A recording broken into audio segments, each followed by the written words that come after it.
going on, guys? Welcome in to another episode of my NBA DFS podcast. We have a bit of a smaller slate tonight. We only have 6 games. There's not a ton of value to go around right now. It is a little early, so these picks aren't necessarily locks in cash games yet.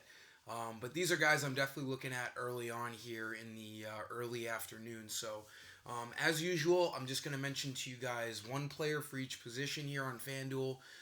Obviously, it's because I like their matchup and their salary.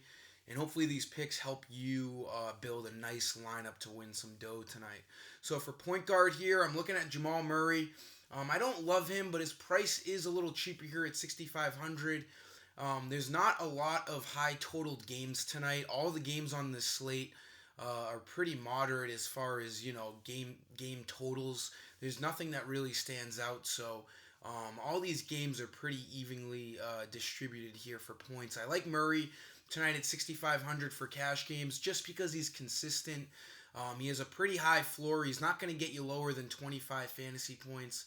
And he has some pretty good upside. He can get in the 40s if he's having a good game. So at $6,500, I don't mind that price on him. He's more of a safer play. I don't suggest playing him in GPPs, but for cash games, he's pretty safe in my opinion. For shooting guard, I like Marcus Smart. Jaylen Brown continues to be out with an illness, so Smart will probably draw the start again. And he's been playing some big minutes since Brown has been out. So at 5,600, he needs like 26, 27 fantasy points. They have a great matchup here in Cleveland. The Cavaliers should definitely give up some points to Boston tonight. And I think Smart's going to be on the court for a lot of this game. That price isn't enough to scare me off. I think it's some pretty good value at shooting guard there. For small forward, let's look over at Rudy Gay here. The Spurs have a good matchup in Atlanta.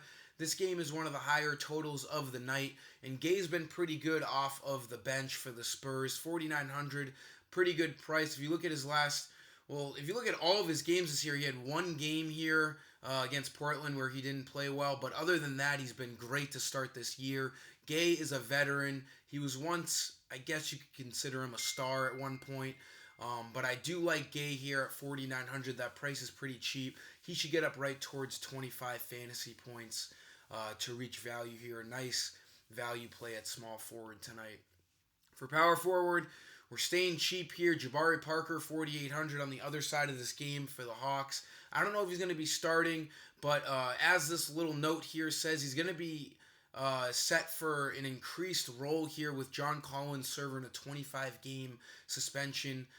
Collins went against one of the drug policies. He was taking something, not quite sure the whole story, but he does have a 25-game suspension, and Parker looks to be the guy that's going to definitely benefit the most from all these minutes. 4,800 is a great price on him. He should easily see 25 minutes. He's coming off of a great game against Miami where he got 34 fantasy points, so I do think that's an awesome value play here tonight at power forward.